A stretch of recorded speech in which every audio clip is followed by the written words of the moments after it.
Hey everybody, Peter Zeihan here, coming to you from the Rockburn in New Zealand, and I just saw some vegetation that reminded me of something of significant import. So behind me, you just have a normal tree stump, but it is covered in several inches of moss. You can see how my,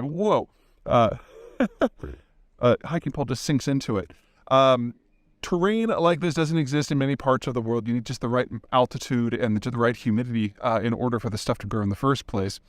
You've got it here in New Zealand in the temperate rainforest. You've got it on Vancouver Island in northwest Canada. It exists in Manitoba, what they call the muskeg, that is approaching the Arctic Ocean.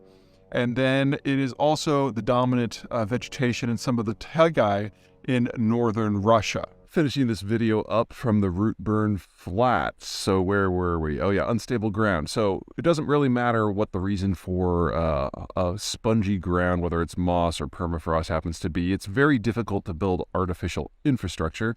But if you want to do anything with the land, that's what you've got to do.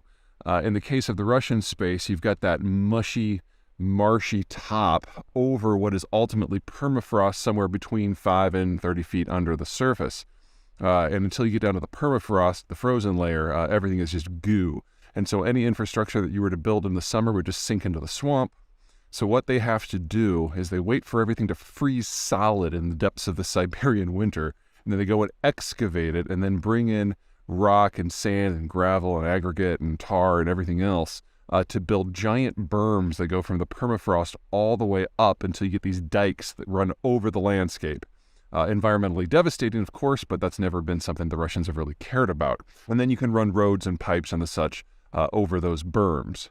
So one of the things that people have discussed, in a post-Ukraine war scenario, will we be going back into Russia in order to tap those resources again? And, even in the best case scenario where the government and the politics line up, you really should still count all the Russian stuff out for several decades, because that's how long it took to bring this stuff online.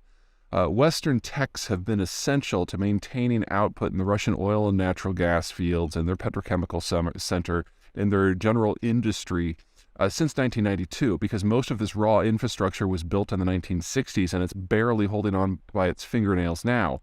And with the Western techs, the Western skill sets, the Western capital gone, we're seeing industrial accidents that are, well, let's just say Soviet in scale.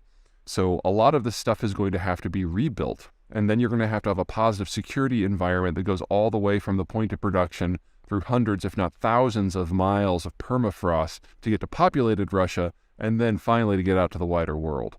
And that is not something you're going to fix in 3 months or 6 months or 9 months or 90 months. That's a decade-plus project minimum. And that's a decade-plus in which relations with Moscow have to be positive. So we should all kind of pencil in that materials coming out of the former Soviet space, specifically the Russian space, just aren't going to be there for the foreseeable future. Until next time.